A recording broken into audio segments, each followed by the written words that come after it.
നിങ്ങളുടെ ഫോണിലെ ഗൂഗിൾ പേയോ ഫോൺ പേയോ ഇന്ന് പണി തന്നോ? ഒരു ചായ കുടിക്കാൻ കയറിയതാകും, അല്ലെങ്കിൽ പെട്രോൾ പമ്പിലാകും. സ്കാൻ ചെയ്തു, പിന്നടിച്ചു, പക്ഷെ സംഗതി കറങ്ങിക്കൊണ്ടിരിക്കുകയാണ്. അവസാനം വരുന്നത് ആ ചുവന്ന വട്ടത്തിലുള്ള മെസ്സേജാണ്: പേയ്മെന്റ് ഫെയിൽഡ്.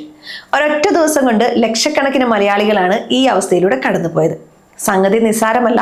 നമ്മൾ ഇത്രയും കാലം ശീലിച്ച ആ സുഖം, അതായത് ഒരൊറ്റ പിന്നടിച്ച് പൈസ അയക്കുന്ന പരിപാടി, അതിന് RBI ഒരു ബ്രേക്ക് ഇട്ടിരിക്കുകയാണ്. ഇന്ന് മുതൽ പുതിയൊരു നിയമം വന്നിട്ടുണ്ട്: 2 ഫാക്ടർ ഒതന്റിക്കേഷൻ. കേൾക്കുമ്പോൾ വലിയ ടെക്നിക്കൽ വാക്കായിട്ട് തോന്നും, പക്ഷെ സത്യം പറഞ്ഞാൽ ഇത് നമ്മുടെ പോക്കറ്റിലെ പൈസയുടെ സുരക്ഷയ്ക്ക് വേണ്ടിയാണെന്ന് അവർ പറയുന്നു. പക്ഷെ പെട്ടെന്ന് ഇത് വരുമ്പോൾ നമ്മൾ ശരിക്കും പെട്ടുപോകാനുള്ള സാധ്യതയുമുണ്ട്. ഇന്ന് രാവിലെ എക്കണോമിക് ടൈംസ് റിപ്പോർട്ട് ചെയ്ത ഒരു കണക്കുണ്ട്. ഇന്ത്യയിലുടനീളം UPI പരാജയപ്പെടുന്നവരുടെ എണ്ണത്തിൽ കഴിഞ്ഞ 24 മണിക്കൂറിനുള്ളിൽ 15% വർധനവാണ് ഉണ്ടായത്. ഇതിന്റെ കൃത്യമായ കാരണം തിരഞ്ഞു പോയാൽ നമ്മൾ എത്തുന്നത് ഏപ്രിൽ 10 RBI പുറത്തിറക്കിയ ആ പത്രക്കുറിപ്പിലാണ്. ഡിജിറ്റൽ ഇടപാടുകൾ കൂടുതൽ സുരക്ഷിതമാക്കാൻ എല്ലാ ബാങ്കുകളും പേയ്മെന്റ് ആപ്പുകളും അധിക സുരക്ഷാ മാനദണ്ഡങ്ങൾ പാലിക്കണം എന്നാണ് ഉത്തരവ്. പണ്ട് നമ്മൾ ATM-ൽ പോയി പണം എടുക്കുമായിരുന്നു, പിന്നെ കാർഡായി, പിന്നെ UPI വന്നു. ഇപ്പോൾ UPI-ൽ തന്നെ 2 ലെവൽ സെക്യൂരിറ്റി വന്നിരിക്കുകയാണ്. നിങ്ങൾ ശ്രദ്ധിച്ചിട്ടുണ്ടോ? കഴിഞ്ഞ കുറച്ച് മാസങ്ങളായി ഓൺലൈൻ തട്ടിപ്പുകൾ കൂടുകയാണ്.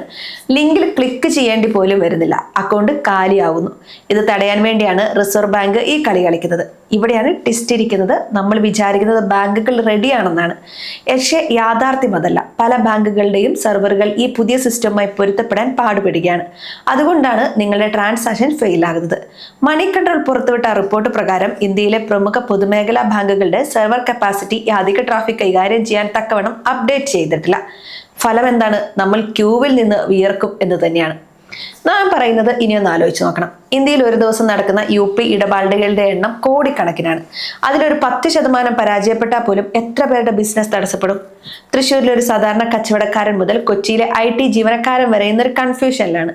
പൈസ അക്കൗണ്ടിൽ നിന്ന് പോയോ, അതോ ഇനി തിരിച്ചു വരുമോ? സെറ്റിലാകാൻ എത്ര ദിവസം എടുക്കും? ഈ ചോദ്യങ്ങൾക്കെല്ലാം ഉത്തരം ലളിതമാണ്. പുതിയ റൂൾ അനുസരിച്ച് ചെറിയ എമൗണ്ടുകൾക്ക് വലിയ കുഴപ്പമില്ലെങ്കിലും 5000 രൂപയ്ക്ക് മുകളിലുള്ള ഇടപാടുകൾക്ക് അധിക സുരക്ഷാ മാനദണ്ഡങ്ങൾ നിർബന്ധമാണ്. അത് ചിലപ്പോൾ നിങ്ങളുടെ ഫിംഗർ പ്രിന്റ് ആകാം, അല്ലെങ്കിൽ ഫോണിലേക്ക് വരുന്ന ഒരു സ്പെഷ്യൽ നോട്ടിഫിക്കേഷൻ ആകാം. സംഗതി നിസ്സാരമല്ല. നമ്മൾ മിസ് ചെയ്യുന്നത് ഇതാണ്: ടെക്നോളജി മാറുമ്പോൾ നമ്മൾ മാറണമെന്ന് പറയും, പക്ഷെ ബാങ്കുകൾ അതിന് തയ്യാറാണോ എന്നതാണ് ചോദ്യം. ബിസിനസ് സ്റ്റാൻഡേർഡ് റിപ്പോർട്ട് ചെയ്തത് പ്രകാരം UPI ലൈറ്റ് ഉപയോഗിക്കാത്തവർക്കാണ് കൂടുതൽ പണി കിട്ടുന്നത്. ചെറിയ ഇടപാടുകൾക്ക് UPI ലൈറ്റ് ഉപയോഗിക്കുകയാണെങ്കിൽ ഈ അധിക സെക്യൂരിറ്റി ലെയറുകൾ തൽക്കാലം ഒഴിവാക്കാം. പക്ഷെ വലിയ തുകകൾക്ക് ഇത് പറ്റില്ല. ഒരു കാര്യം പറയാം: ഈ പുതിയ മാറ്റം വരുമ്പോൾ ആദ്യത്തെ കുറച്ച് ദിവസങ്ങൾ ഇങ്ങനെയൊക്കെ തന്നെയാകും. അതുകൊണ്ടൊരു ബാക്കപ്പ് കയ്യിൽ വെക്കുന്നത് എപ്പോഴും നല്ലതാണ്. കുറച്ച് ക്യാഷ് കയ്യിൽ വെക്കാം, അല്ലെങ്കിൽ ഡെബിറ്റ് കാർഡ് ഉപയോഗിക്കാം. UPI മാത്രം വിശ്വസിച്ച് ഇറങ്ങരുത്. ഇവിടെ ഒരു നിമിഷം ഒന്ന് ആലോചിക്കണം. ഈ മാറ്റം എന്തിനാണ് ഇപ്പോൾ കൊണ്ടുവന്നത്? നമ്മളൊരു ഡിജിറ്റൽ എക്കോണമിയിലേക്ക് മാറുമ്പോൾ ഹാക്കർമാരും സ്മാർട്ട് ആകുന്നുണ്ട്.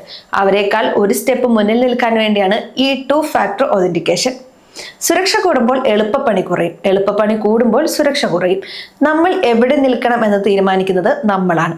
RBI സെക്യൂരിറ്റിക്കാണ് വോട്ട് ചെയ്തിരിക്കുന്നത് 10%. RBIയുടെ കണക്ക് പ്രകാരം പുതിയ സിസ്റ്റം വന്നതോടെ ട്രാൻസാക്ഷൻ ഫെയിലിയർ റേറ്റ് 10% കൂടിയിട്ടുണ്ട്. ഇതൊന്ന് ആലോചിച്ചാൽ ഇത് ശരിയാകാൻ കുറച്ച് സമയമെടുക്കുമെന്ന് നമുക്ക് മനസ്സിലാകാം. ഇനി നിങ്ങളുടെ പ്ലേ സ്റ്റോറിൽ പോയി ഗൂഗിൾ പേയോ ഫോൺ പേയോ ഒന്ന് നോക്കണം, പുതിയ അപ്ഡേറ്റ് വന്നിട്ടുണ്ടോ എന്ന്. അത് ചെയ്യാതെ ട്രാൻസാക്ഷൻ ചെയ്യാൻ നോക്കിയാൽ പണി കിട്ടും. സംഗതി വളരെ സിമ്പിളാണ്, പക്ഷേ അത് കൃത്യമായി ചെയ്തില്ലെങ്കിൽ പൈസ ബ്ലോക്ക് ആകും.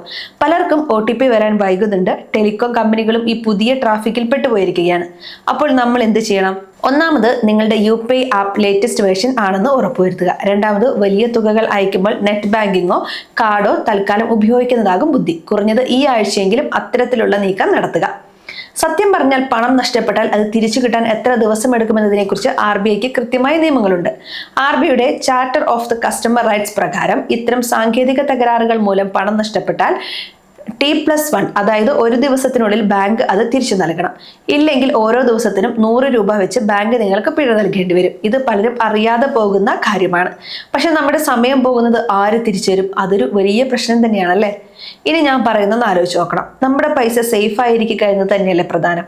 കുറച്ച് ലേറ്റ് ആയാലും തട്ടിപ്പിന് ഇരയാകാതിരുന്നാൽ മതിയല്ലോ. പക്ഷെ അടിയന്തര സാഹചര്യങ്ങളിൽ ഇത് വലിയ തലവേദന തന്നെയാണ്. നമ്മൾ പ്രതീക്ഷിക്കുന്നത് സ്പീഡാണ്, പക്ഷേ ഇവിടെ ഇപ്പോൾ കിട്ടുന്നത് സെക്യൂരിറ്റി മാത്രമാണ്. ഗവൺമെന്റ് പറയുന്നത് വരും ദിവസങ്ങളിൽ ഇത് ശരിയാകും എന്ന് തന്നെയാണ്. ബാങ്കുകൾക്ക് കർശന നിർദ്ദേശവും നൽകിയിട്ടുണ്ട്. പണ്ട് നമ്മൾ ചെക്ക് എഴുതി കൊടുക്കുമായിരുന്നു, പിന്നെ അത് മാറി. ഇപ്പോൾ UPIയും അതിന്റെ അടുത്ത ഘട്ടത്തിലേക്ക് കടക്കുകയാണ്. ഇനി ഞാൻ പറയുന്ന കാര്യം നിങ്ങൾ ശ്രദ്ധിക്കണം. ഈ പുതിയൊരു സെക്യൂരിറ്റി വന്നതോടെ പല ഫേക്ക് ആപ്പുകളും പ്ലേ സ്റ്റോറിൽ വരാൻ സാധ്യതയുണ്ട്.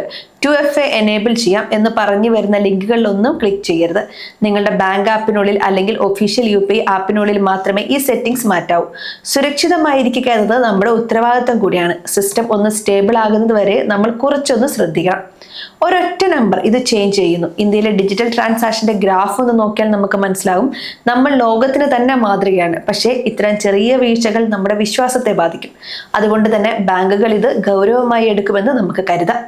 ഈ ആഴ്ചയെങ്കിലും പണമിടപാടുകൾ നടത്തുമ്പോൾ ഒരു പ്ലാൻ B കയ്യിൽ വെക്കുക. നിങ്ങളുടെ വാച്ച് ലിസ്റ്റിൽ വെക്കേണ്ട ഒരു കാര്യമാണിത്. കാരണം വരും ദിവസങ്ങളിൽ കൂടുതൽ മാറ്റങ്ങൾ വരാനുണ്ട്. സ്മാർട്ടായി ഇരിക്കുക, ഒപ്പം സേഫ് ആയിട്ടും. ഈ വീഡിയോ അറിവിലേക്കായി മാത്രമുള്ളതാണ്. നിക്ഷേപ തീരുമാനങ്ങൾ എടുക്കുന്നതിന് മുമ്പ് ഒരു SEBI രജിസ്റ്റേർഡ് അഡ്വൈസറുമായി സംസാരിക്കുക.